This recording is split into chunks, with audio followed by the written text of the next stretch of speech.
यह कहानी है एक छोटे से गांव बेलापुर की, जहां खेतों के मेड़ों पर सरसों झूमती है। कुएं का पानी अभी भी मीठा लगता है और हर चौपाल पर किसी न किसी के सुख दुख की चर्चा चलती रहती है। रामचरण प्रसाद गांव में सब जिन्हें बाबूजी कहते थे 70 के पार के हो चुके थे। कुछ महीने पहले ही उनकी पत्नी सावित्री देवी पीलिया रोग से चल बसी। जीवन भर खेत खलियान बैल बछड़े घर आंगन संभालने वाली वह औरत जब नहीं रही तो आंगन की मिट्टी तक जैसे सूख गई हो। 3 बेटे राघव सबसे बड़ा, महेश मंझला और सुनील सबसे छोटा अपनी अपनी गृहस्थी में लगे थे। तीनों के घर अलग मगर खेत अभी तक संयुक्त ही था। माँ के जाने के बाद खाना पानी, दवाई दारू, कपड़ा लता, हर छोटी बड़ी बात के लिए बाबूजी किसी न किसी के दरवाजे पर जा खड़े होते। शुरू के दिनों में तो सबने बहुत संभाला, फिर धीरे धीरे आज मेरी ड्यूटी नहीं, कल भेज दूंगा, परसों आकर लेते जाइए जैसे वाक्य बढ़ते गए। बाबूजी के लिए यह निवाला नहीं, चोटें थी। घाव की पत्नी सरला सीधी थी, पर अपने 2 बच्चों और खेत घर के बीच उलझी रहती थी।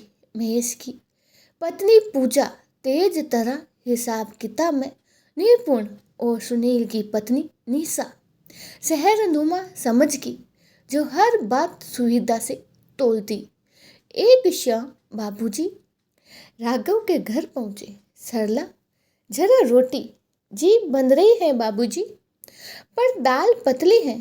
डॉक्टर ने तो भारी चीजों का मना किया है ना। हाँ हाँ ठीक है बिटिया। ये मना की शब्द सुनते सुनते दिन ढल गए। महेश के घर जाते तो पूजा बोल देती, बाबूजी आप अपनी दवाई टाइम पर लिया कीजिए, नहीं तो रात में तकलीफ होती है और हमें भी जागना पड़ता है। निशा तो और साफ बोलती, बाबूजी हमारे यहाँ गैस का खर्चा, दूध का खर्चा, बिजली का बिल पहले से ही बहुत है। आप हफ्ते में 3 दिन यहीं खा लिया करिए, बाकी दिन भैया के घर चले जाइए। सबका बंटवारा रहेगा तो हम भी संभाल पाएंगे। खाना भी अब बंटवारे की चीज बन गई थी। एक दिन सुबह सुबह जब पीपल की छांव में चिड़िया बोल रही थी, तीनों भाई घर के बाहर चौपाल पर मिले। बात बात में आवाजें चढ़ी, फिर उतरी और आखिर में बात निकली, बाबूजी का बंटवारा कर दे। राघव बोला, मेरा खेत बड़ा है, जिम्मेदारी भी ज़्यादा है। 3-3 महीने रख ले तो सब बराबर होगा। महेश ने सहमति में सिर हिलाया। ठीक है, 3-3 महीने, साल की 9 महीने हम और 3 में बंटेंगे, बाकी 3 महीने बाबूजी जाने। ये शब्द बहुत आसान थे, मगर उनके पीछे एक कांटा छुपा था। बाकी के 3 महीने बाबूजी कहाँ रहेंगे? सुनील ने धीरे से कहा, गांव के पास वाले मठ में रह लेंगे या चाचा के यहाँ। ये सुनकर चौपाल पर बैठे बूढ़े हरिराम ने खांसते हुए कहा, बात हल्की मत करो, ये इंसान है, जड़ नहीं। गांव में बात फैलते देर कहाँ लगती। दोपहर तक मसला पंचायत के कानों तक पहुंच गया। तय हुआ, शाम को पीपल के नीचे पंचायत बैठी। पंचायत का जमघट और सरपंच की सख्ती शाम ढली। गांव के बड़े बुजुर्ग, औरतें, लड़कियां, बच्चे सब पीपल के नीचे इकट्ठे हुए। सरपंच भोला राम ने सबको सुनाया, आज की बैठक में रामचरण प्रसाद के तीनों बेटे हाजिर रहे। मामला गंभीर है। तीनों बेटे आगे आए। सरपंच ने पूछा, बात क्या है? राघव ने साफ कहा, हम सब मिलकर चाहते हैं कि बाबूजी की देखभाल बराबर हो। 3-3 महीना हम रखेंगे और साल के 3 महीने जिसमें फसल कटती है और सबके यहाँ काम का बोझ ज़्यादा होता है, उनमें बाबूजी अपनी मर्जी के हिसाब से रहे। भीड़ में खुसुर फुसुर हुई। किसी ने कहा, इंसानी बंटवारा। किसी ने कम से कम सोच तो रहे होते। सरपंच ने एक पल के लिए अपनी निगाहें बाबूजी पर टिका दी। सफ़ेद धोती, हल्की सी झुकी कमर, आंखों में रह रह कर आती आंच। रामचरण जी, क्या कहना है? बाबूजी उठे। उनकी आवाज़ धीमी थी पर शब्दों में सधी हुई ताकत। मैंने फटी कमीज सीखी है पर परिवार कभी नहीं फाड़ा। आज सुन रहा हूँ कि मैं 3-3 महीनों का आदमी हूँ और बचे 3 महीनों में मैं जाने कहाँ। कुछ क्षण सन्नाटा रहा। बाबूजी ने आगे कहा, मेरी पत्नी सावित्री चली गई तो खाना भी कांटा बन गया। मैं किसी पर बोझ नहीं होना चाहता, इसीलिए मेरा फैसला सुन लो। हर 3 महीने में एक एक बेटा मेरे पास रहेगा। मुझसे नहीं, मेरे साथ। वह मेरे पुराने घर में मेरे साथ रहेगा। बाकी 2 अपने अपने काम देखे। और दूसरी बात, मेरे मरने के बाद जो भी संपत्ति, खेत, बैल, घर सब गांव के स्कूल और चिकित्सा केंद्र के नाम कर दी जाए, ताकि किसी और के घर में माँ बाप 3-3 महीने में ना बंटे। जैसे किसी ने सभा पर पानी उड़ेल दिया हो। सबका शोर थम गया। यह बंटवारा उल्टा था। बाबूजी ने खुद को नहीं, जिम्मेदारी को बांटा था। निर्णय के बाद का पहला मौसम राघव की बारी। पहले 3 महीने राघव की बारी। शर्त यही थी, राघव बाबूजी के साथ उसी पुराने घर में रहेगा। पहले दिन ही राघव की पत्नी सरला ने घुटन महसूस की। हम क्यों वहाँ रहें? राघव बोला, सरला, ये हमारा बचपन है। आज बाबूजी चाहते हैं कि हम वहीं रहें उनके साथ। चलो देखो तो सही। पुराने घर में हथेली फैलाते ही यादें उतर आई। मिट्टी की भीनी गंध, दलान में टंगी लालटेन और माँ के बिछाए अचार के मर्तबान। राघव ने महसूस किया कि बाबूजी का दिन केवल खाने पीने का हिसाब नहीं, अकेलेपन का इलाज भी मांगता है। सुबह साथ में कुएं से पानी खींचना, दोपहर को छप्पर के नीचे बैठकर कच्चे आम काटना, शाम को चूल्हे की आंच पर रोटी सेकना। इन कामों में राघव ने अपने पिता को नए सिरे से जाना। एक रात बाबूजी बोले, राघव, तुम जब छोटे थे ना, तो रात रात भर बुखार में तुम्हें सीने से लगाए रखा। आज तुम मेरे साथ हो, लगता है घर फिर से घर है। राघव के गले में फांसी अटक गई। उसने धीरे से कहा, बाबूजी, हम गलती कर रहे थे। बाबूजी मुस्कुराए। गलती तो वो है जो समझ के बाद भी सुधार रहे नहीं। तुमने कदम उठा लिया है, वही काफ़ी है। इन 3 महीनों में राघव के भीतर का बेटा फिर से जवान होने लगा। वह अपनी पत्नी और बच्चों को रोज बुलाता, चलो दादाजी के घर मिट्टी की महक सूंघो। धीरे धीरे सरला की हिचक भी पिघलने लगी।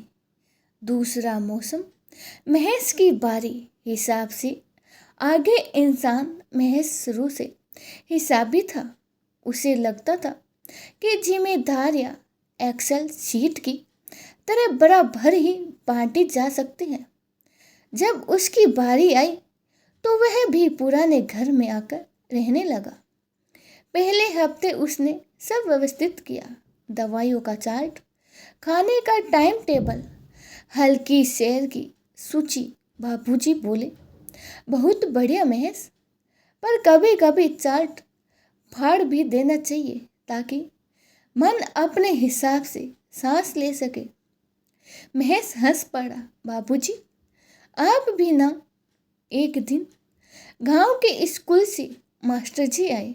रामचरण जी, बच्चों के लिए नई किताबें चाहिए, पंचफंड कम पड़ रहा है। बाबूजी ने महेश की तरफ देखा, कितना आएगा? लगभग 9,000। महेश ने झट से कहा, इतना तो? बाबूजी ने उसकी बात काट दी। महेश, जब तुम्हारे लिए किताबें ली थी तब भी घर के लिए भारी था, पर हमने ली। बच्चों की किताबें कभी भारी नहीं होती। उस रात महेश बहुत देर तक जागा। उसे याद आया माँ पिता ने कैसे उसकी कॉलेज की फीस के लिए बेल बेचा था। सुबह होते होते उसने 9,000 नहीं, पूरे 15,000 मास्टर जी को दे दिए। बाबूजी ने तारीफ नहीं की, बस पीठ थपथपाई। आज तुमने हिसाब नहीं इंसान चुना।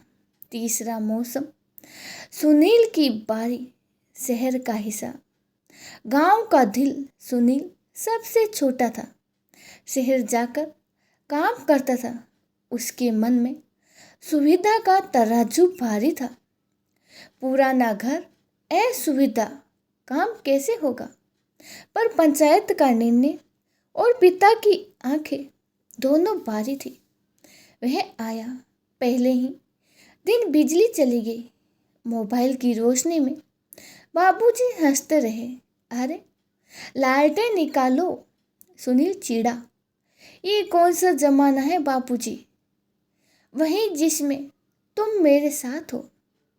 उस रात लालटेन की पीली रोशनी में दोनों ने आलू प्याज काटे, खिचड़ी चढ़ाई और बरसात की धड़ धड़ धड़ में चौखट में टपकते पानी के नीचे बाल्टी रख दी। अगले सप्ताह गांव के प्राथमिक स्वास्थ्य केंद्र में दवा की कमी की चर्चा चली। सुनील ने शहर वाले अपने दोस्त को फोन किया।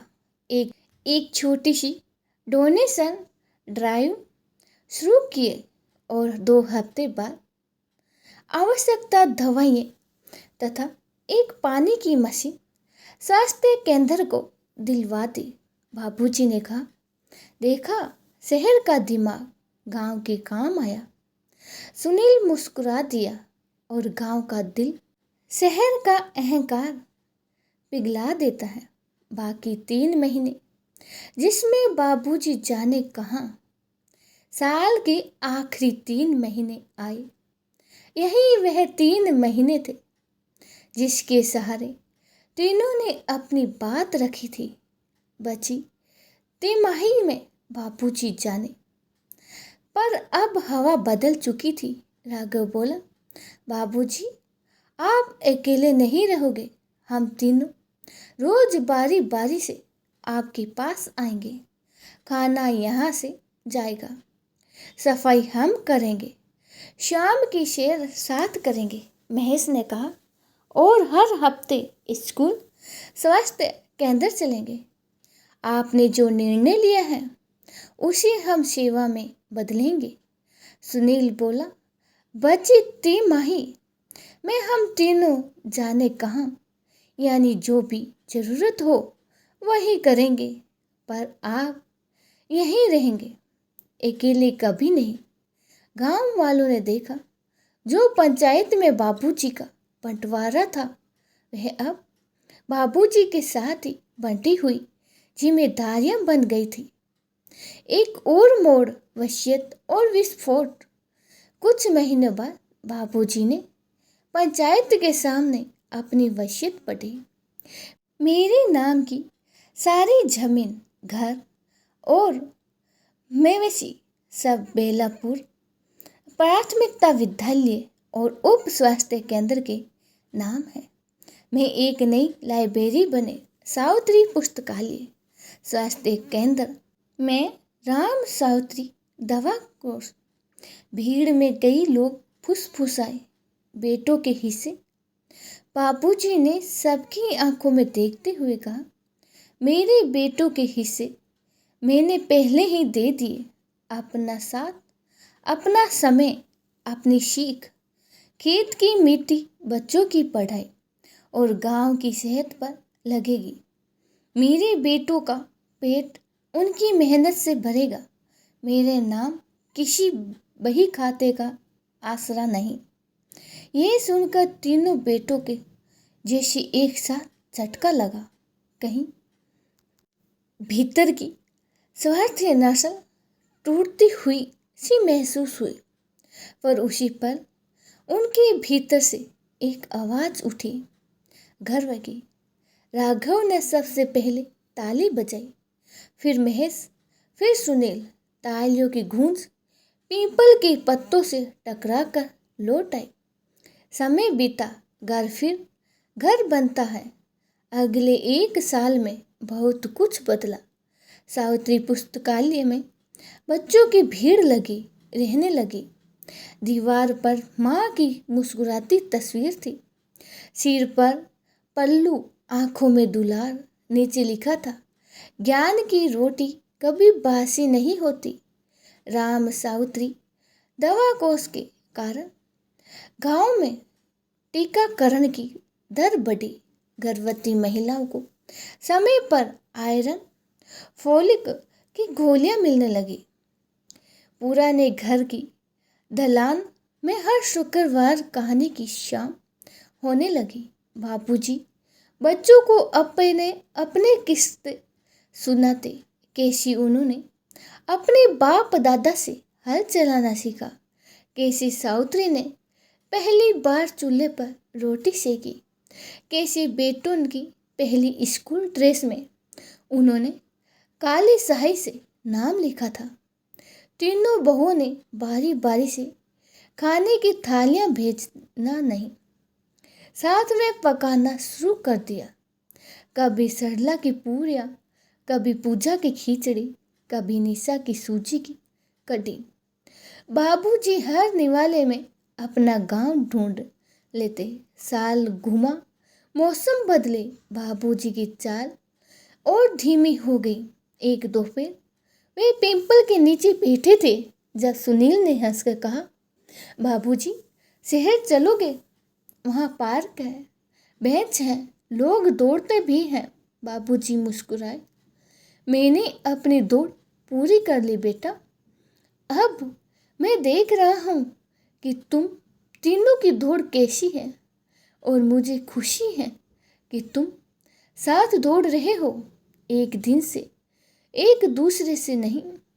उस शाम बाबूजी ने राघव के कंधे पर सिर रखकर कहा, अगर मैं चला जाऊं तो रोना नहीं। रोना हो तो उस दिन रोना जब तुम आपस में विभाजन की रेखाएं गहरी कर दो। महेश ने झट कहा, वो दिन कभी नहीं आएगा बाबूजी। निशा ने पानी का गिलास थमाया, और आएगा भी तो हम उसे आने नहीं देंगे। कुछ ही हफ्तों बाद एक साथ दोपहर जब चिड़िया अपने घोंसले की ओर लौट रही थी, बाबूजी एक लंबी गहरी नींद में चले गए। जैसे कच्ची धूप में पके आम खुद बे खुद टहली छोड़ देता है। गांव ने ऐसा जनाजा कम देखा था, न कोई बड़ी बड़ी रस्में ने दिखावा, बस खेतों से आई मीठी पिंपल की छाया और लोगों की नम आंखें। सरपंच ने कहा, आज हम एक पिता को विदा नहीं कर रहे हैं, हम एक विचार को जन्म दे रहे हैं कि बुजुर्ग बंटने की चीज नहीं, साथ निभाने का अवसर है। वसीयत के मुताबिक संपत्ति स्कूल और स्वास्थ्य केंद्र के नाम हो गई। तीनों भाइयों ने मिलकर पुराने घर को सहज जीवन गृह बना दिया, जहां गांव के दूसरे बुजुर्ग दिन में आकर बैठते, बातें करते, खाना खाते और शाम को अपने घर लौट जाते। यहाँ कोई ड्यूटी नहीं, बस साथ था। सालगिरह जब यादें कर देती हैं, उजाला एक साल बाद सावित्री पुस्तकालय की पहली सालगिरह पर पूरा गांव जमा था। दीवार पर एक नई पट्टिका लगी। यह घर उन सभी बेटों बेटों का है जो अपने माता पिता को 3-3 महीनों में नहीं, हर रोज के छोटे छोटे कामों में बांटते हैं। राघव ने माइक्रोफोन संभाला। हम सब ने गलती की थी। हमें लगता था कि पिता की जिम्मेदारी शिफ्ट की तरह बांटी जा सकती है, पर पिता माँ थे, शिफ्ट नहीं होते हैं, ये घर की धुरी होते हैं। धन्यवाद बाबूजी कि आपने हमारा बंटवारा नहीं होने दिया। महेश ने जोड़ा, हिसाब जरूरी है, लेकिन जब हिसाब इंसान से बड़ा हो जाए तो घर टूटता है। आज हम वादा करते हैं, इस गांव में कोई माता पिता जाने कहाँ नहीं रहेंगे। सुनील ने मुस्कुराकर कहा, और अगर किसी को लगता है कि सुविधा सबसे बड़ी चीज है, तो आकर यहाँ बैठे पीपल के नीचे, पता चल जाएगा। सबसे बड़ी सुविधा है अपनों का साथ। क्या बाबूजी ने सही निर्णय लिया? मेरी राय है हाँ, पूरी तरह। इंसान नहीं, जिम्मेदारियों का बंटवारा। बाबूजी ने 3-3 महीनों के विचार को उल्टा कर दिया।